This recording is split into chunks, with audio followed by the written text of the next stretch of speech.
Good afternoon to you all. This is the Ambassador. With me, your Ambassador, Jennifer Makauna. Our first story is going to come from Ethiopia, as the death toll from recent landslides in southern Ethiopia has risen to 257, with the United Nations Office for the Coordination of Humanitarian Affairs, UNOCHA, warning that it could reach nearly 500.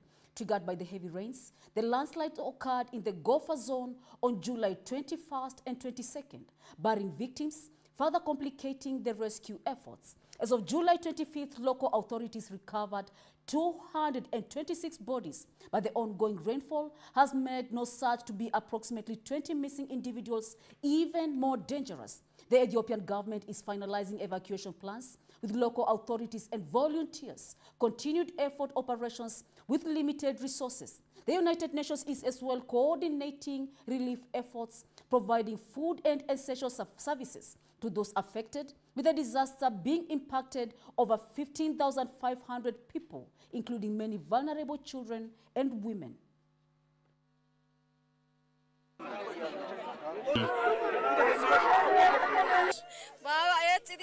My husband is dead. My sister is dead. Her body has not been found. The day is dark for me.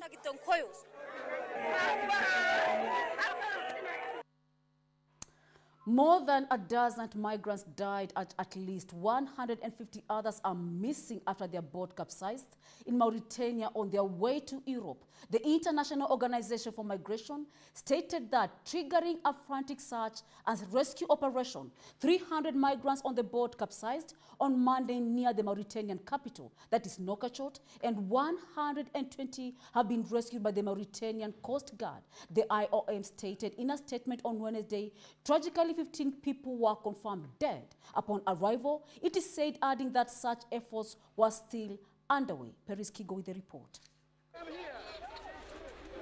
A surge of migrants has left West Africa in recent years through Senegal, from where they have to navigate north past Mauritania to reach Spain Canary Islands. In the latest case, the migrants were traveling on the artisanal fishing boat known as pirogues, which can be overwhelmed by strong winds and Atlantic currents. For those that have survived the risky journey, many die or disappear along the way, with remains sometimes washing up on the other side of the Atlantic. African migrants trying to reach Europe are often fleeing poverty and instability. Although it is not their journey to make the decision to leave, it is sometimes not personal, but made by their families in the hope of positive outcomes. Guys, hey. The International Organization for Migration stated nearly 20,000 migrants have arrived irregularly in Canary Islands using the Mauritania route this year, which is almost triple the number from the same period in 2023. At least 1,959 migrants died on the route last year, which International Organization for Migration said was the second deadliest year on the record. Paris Kego, GBS News. A severe heat wave in Morocco has resulted in the deaths of at least 21 individuals over a 24-hour period, particularly affecting the central city of Beni Mellal, as reported by the Health Ministry. This alarming situation unfolded as temperatures soared to 48 degrees Celsius, which is 118 degrees Fahrenheit, in various parts of the country from Monday to Wednesday. The majority of those who succumbed to the heat wave were the elderly or otherwise they had the pre-existing chronic infections, with the extreme temperatures exacerbating their health conditions. Local health authorities have issued warnings urging citizens to stay hydrated and avoid outdoor activities during the peak heat hours. The European Union Copernicus Earth Observation Program has noted that Monday marked the hottest day globally since the records began, attributing to this trend to the climate change, which is causing more frequent and intense heat waves. Scientists warn that such extreme weather events are likely to become increasingly common in the future due to the ongoing climate changes. This heat wave occurs amidst Morocco's 6th consecutive year of drought, which has led to the critically low reservoirs levels, threatening its agricultural sector.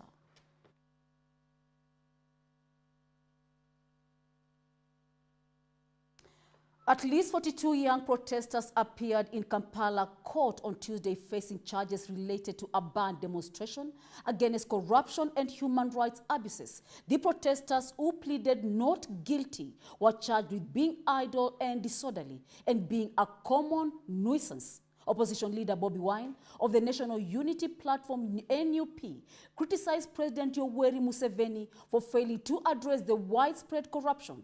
The NUP headquarters was surrounded by police, while Wine reported violent arrest of some party officials. Human Rights Watch condemned government actions as violation of the rights to peaceful assembly and free speech, urging authorities to listen to the protesters' concerns, the perpetrators being scheduled to return to the court between July 30th and August 6th.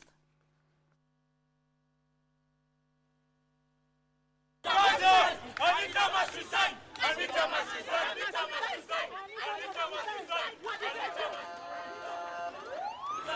Anita must resign! Anita must resign! I want Anita Among to resign. She has stolen from this country. These resources are not hers. This is taxpayers' money. I am urging all the young people out there in Uganda to come out in large numbers and protest. We are tired of corruption and it has to be resigned. We are tired. No drugs in the hospitals. Bad roads. Kampala is the pothole capital. Bad roads. It's because of corruption.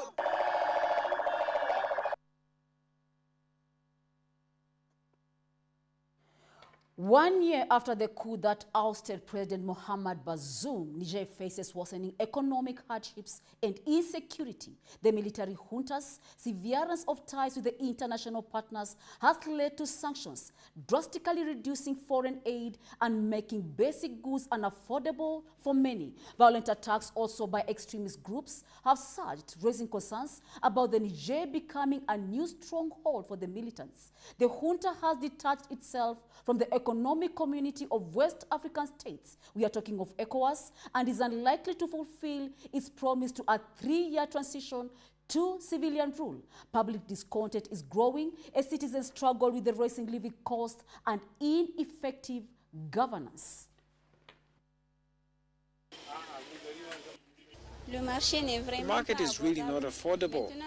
Now just a cup of millet costs 1,250 francs, something that used to cost 1,000 before. Also, the price of rice has increased. Our main difficulty right now is the high cost of food on the market.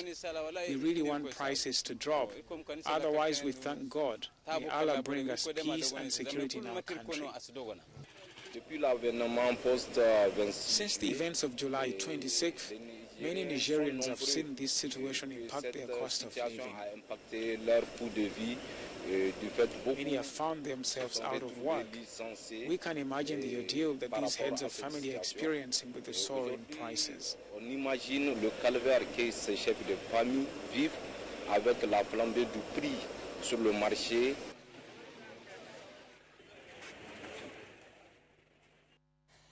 The Democratic Alliance has filed a lawsuit against the African National Congress in South Africa, challenging President Cyril Ramaphosa's pre-election speech for May. The Democratic Alliance claimed the speech violated elected rules by campaigning for the ANC party, seeking a 1% vote deduction and fines for Ramaphosa. This legal action indicates the rising tensions within the coalition government formed after the ANC lost its majority in the recent national election. Alex Mwangi with more. South Africa's Democratic Alliance has taken the African National Congress to court over a pre-election speech made by President Cyril Ramaphosa. The DA claims the speech, delivered just days before the May 29th national election, was a misuse of presidential power for election campaigning.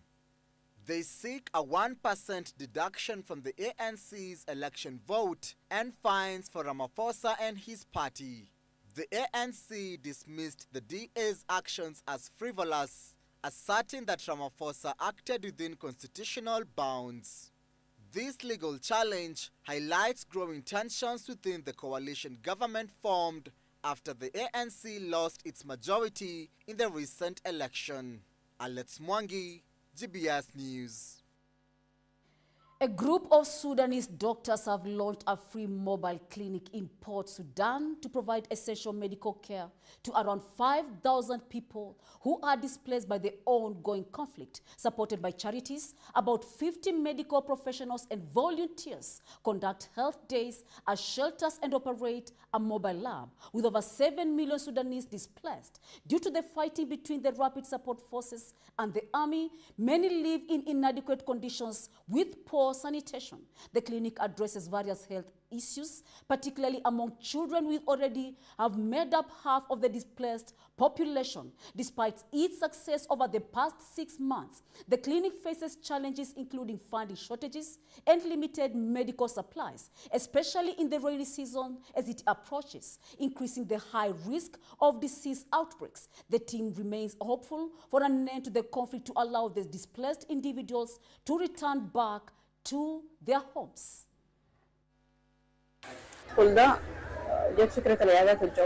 The mobile clinic project brings together doctors, laboratory technicians and pharmacy staff. We bring our equipment to the shelters to provide medical services. Normally, we spend the entire day there, conducting thorough medical examinations for displaced people and offering medication and treatment.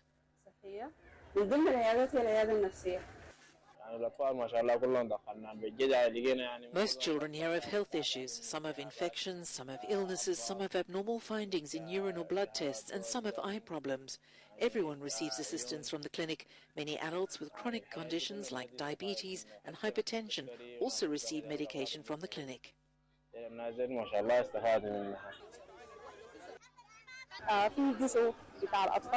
To support the children here, we organize games, music sessions and drawing activities. During treatments for sick children, we also use music and drawing as supportive tools.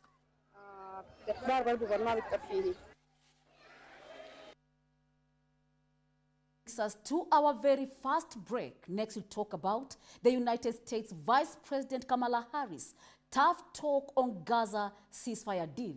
We'll get to see why. And we're also going to see about the first ever conducted Russia-China joint patrol, the first ever of its kind. We'll tell you why. Also, the Brazilian president has declared war. And what against? Against hunger and poverty. We'll engage you on how, while the Eritrea has warned that it will ban Ethiopian airline flights. We'll explain the reasons behind it. And the Senegal Nicolo Koba National Park has been removed from the list of the World Heritage in Danger. We have this and more lined up for you shortly after the break. Topics that you can't afford to miss. Stay tuned with us. My name is Nathaniel Komoni Titus. Jina langu la usanii ni Nathcom Art. I'm a painting artist, a self-taught painting artist. It's a very big business in Nairobi. Sure. So nini unekanga different, unekanga art yako hapo kwa hiyo bed ama unekanga aje? What I need for me to do painting on canvas, to be precise. He introduced me to doing painting on canvas.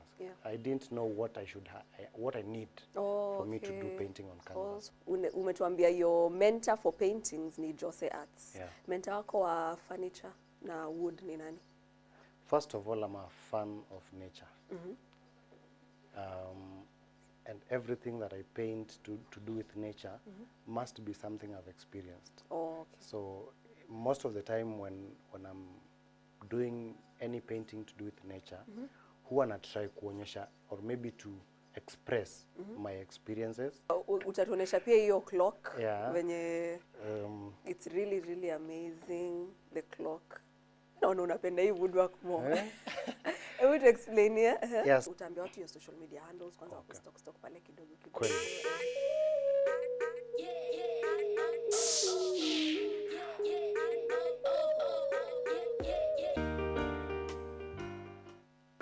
Because those people, let's commend them on their quality. Sana their music videos quality na top notch. Kwa artist atakuwa msanii. Usiende kwa studio kwanza kurecord ngoma bila kuwa educated about music. Juu sasa utaingia hapo, urecord ngoma yako vizuri alafu hiyo utakuwa umegain kila kitu, but pia label uyachangi hivyo. We helped you, so you are supposed to do something. Kiingia unapewa contract. Unajua contract inakonga between two parties. Mnaagria under one thing, kila mtu analeta interest zake, then mnaangalia vile mtapata. We have talent in the ghettos, but manze usanii ni ngumu, designer wise endelea. True. Manze mimi niliona movie ya Kenya je. Na movie ilikuwa ina trend. Walitumia Land Rover hizi za kitambo, hizi chuma, Yeah. Mtu akisenza audio kitu ni ya uongo. Umeelewa kabisa. Form 1 kuna msemehando akasema ni artist. Akaambia kuja hapa bro. Unichore pilipili na ukali yake. Kuna pilipili but sawa, but now how the ukali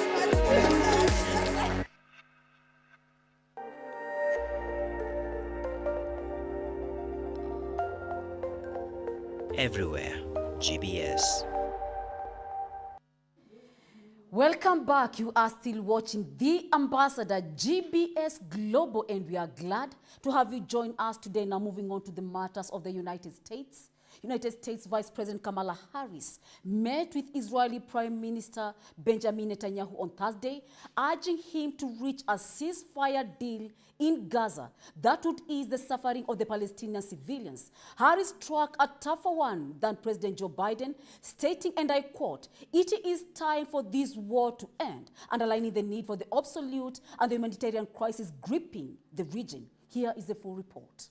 U.S. Vice President Kamala Harris urged Israeli Prime Minister Benjamin Netanyahu to finalize a ceasefire deal for Gaza during their meeting in Washington. Harris emphasized the urgent need to alleviate the suffering of Palestinian civilians, stating that the humanitarian crisis cannot be ignored. I also expressed with the Prime Minister my serious concern about the scale of human suffering in Gaza, including the death of far too many innocent civilians. And I made clear my serious concern about the dire humanitarian situation there. She expressed her determination not to remain silent on this issue, highlighting the devastating impact of the ongoing conflict, which has resulted in significant casualties and displacements. Alex Mwangi, GBS News. In a significant display of military cooperation, Russia and China have conducted their first joint air patrol over the North Pacific Ocean and the adjacent bearing of the Chukchi Seas near Alaska. The operation involved 2 Russian Tu-95 MS bombers and 2 Chinese Jian-86 bombers, and according to the Russian Defense Ministry, this mission was part of a broader military cooperation plan set for the 2024. This joint operation marks a historic first for both nations in a strategic region, highlighting their strengthening military ties amid rising tensions with the West. Here is a full report.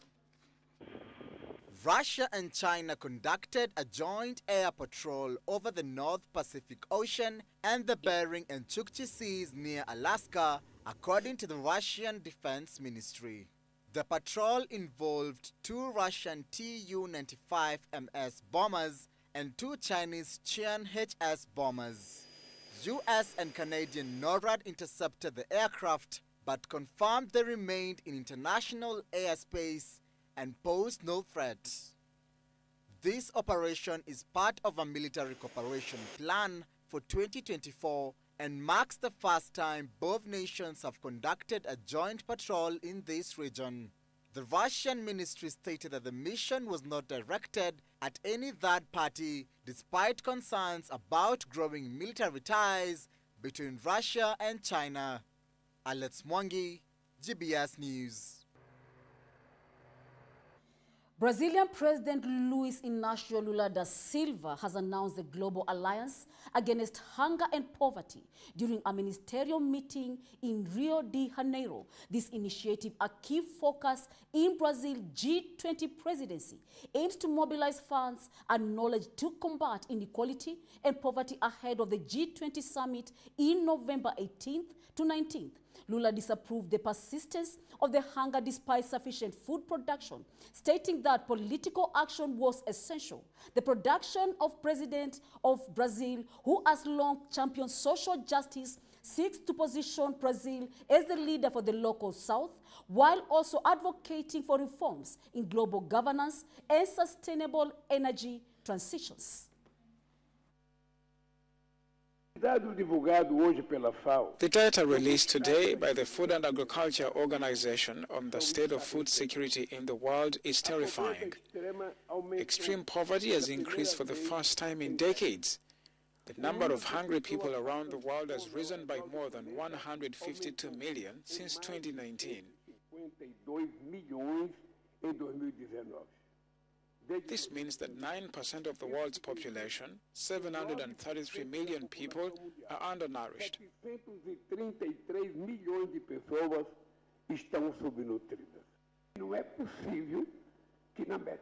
It's not possible that halfway through the 21st century, when we're already discussing artificial intelligence, we're still obliged to say to public leaders all over the world, please look after the poor. Because they're human beings, they are people, and they want to have opportunities. Thank you very much for your presence. Thank you very much.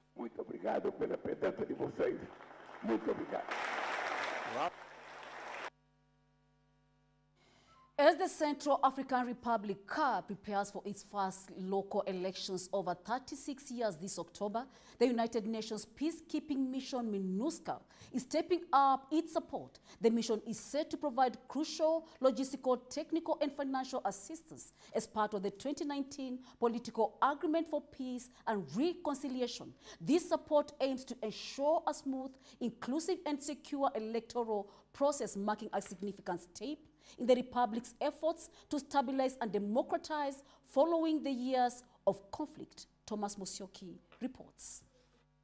The United Nations Peacekeeping Mission, MINUSCA, has announced a significant logistical and technical contribution to the electoral process.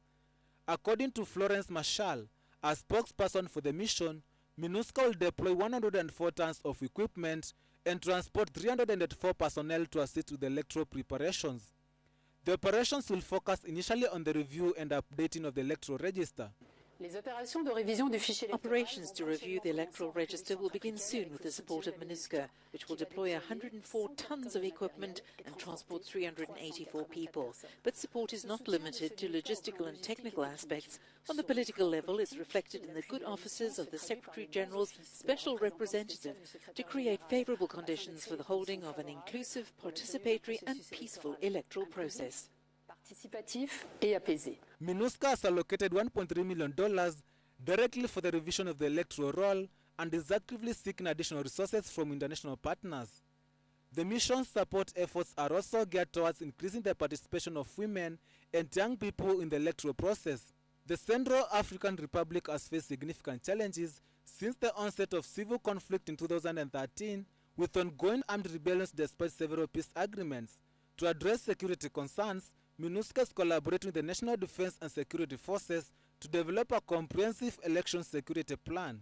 The upcoming elections are a key component of the 2019 Political Agreement for Peace and Reconciliation, which aims to decentralize the peace process and support Central African Republic's transition towards greater stability and democracy. Thomas Musyoki, GBS News. Eritrea has announced the suspension of all Ethiopian airline flights into its airspace effective from September 30th, 2024. The decision comes after the Eritrean authorities accused the airline of persistent misconduct, including luggage theft, service delays, and unfair pricing practices. The suspension, which follows a period of improved relations between the two countries, has impelled the Ethiopian Airlines to seek urgent clarification to work towards an amicable resolution. Reporter Thomas Musyoki has a story. According to a letter circulating online, purportedly from the Eritrean Civil Aviation Authority, the suspension follows numerous complaints regarding the airline's handling of passenger luggage, prolonged delays, and unaddressed damage and loss issues. The letter also cites unjustified price hikes and other irregularities as reasons for the drastic measure. The suspension marks a significant development in the relationship between the two nations. Ethiopian Airlines resumed flights to Asmara in July 2018, following a period of strained relations that ended with the normalization of ties between Eritrea and Ethiopia. The airline's re-establishment of service was seen as a symbol of improved diplomatic and economic relations between the countries.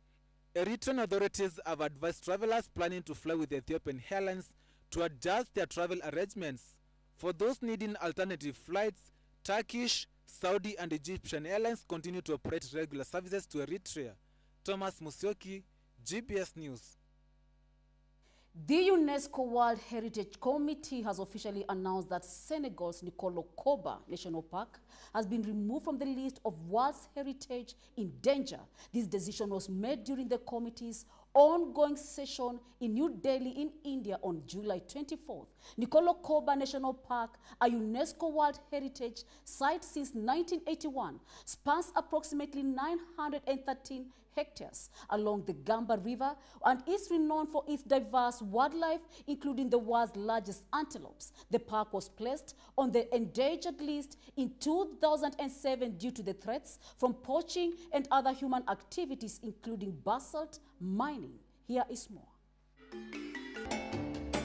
The site in a large area along the banks of the Gambia River, the Gali Forest and savanna of Niokorakombo are home to rich wildlife, including the world's largest antelopes. It was included in the list of the World Heritage in danger in 2007 as poaching, basalt mining and other human activities were becoming growing threats. According to the UNESCO, monitoring of the emblematic species has been stepped up and considerable resources have been allocated to the surveillance of the park in order to combat poaching and illegal gold panning, as well as to better organize the transhumance of livestock. The body also helps the setting up of a mine pollution control system. It also commends Senegal for work that have been carried out to improve the fight against the invasive species Mimosa pigro. The World Heritage Committee called on Senegal to continue its effort in the coming years. The national park, stretching over 913 acres, became as a UNESCO World Heritage Site in 1981. Periskego, GBS News. And that international news brings us to the end of our ambassador. GBS Global. It's been wonderful having you on board, joining us to the end. Here at the Ambassador, we continue to bring you the latest updates and global developments as you keep it locked with us. Have been your Ambassador, Jennifer Macau, and I'm looking forward to meeting you here at the Ambassador on Monday, same time, same place at 1 p.m. I wish you all the most beautiful afternoon and a wonderful weekend ahead. Stay safe and see you all on Monday.